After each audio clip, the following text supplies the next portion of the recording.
অনেক ফ্রেন্ড আছে, সবার সঙ্গেই খুব ভালো সম্পর্ক, কিন্তু বেস্ট ফ্রেন্ড বলে একটা কথা আছে না? আমি কারো বেস্ট ফ্রেন্ড না।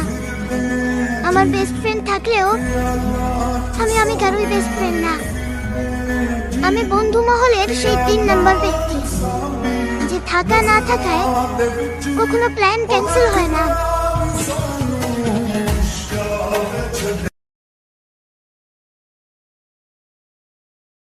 আমার অনেক ফ্রেন্ড আছে, সবার সঙ্গেই খুব ভালো সম্পর্ক, কিন্তু বেস্ট ফ্রেন্ড বলে একটা কথা আছে না? আমি কারো বেস্ট ফ্রেন্ড না। আমার বেস্ট ফ্রেন্ড থাকলেও আমি কারোই বেস্ট ফ্রেন্ড না। আমি বন্ধু মহলের সেই 3 নাম্বার ব্যক্তি, যে থাকা না থাকায় কখনো প্ল্যান ক্যান্সেল হয় না।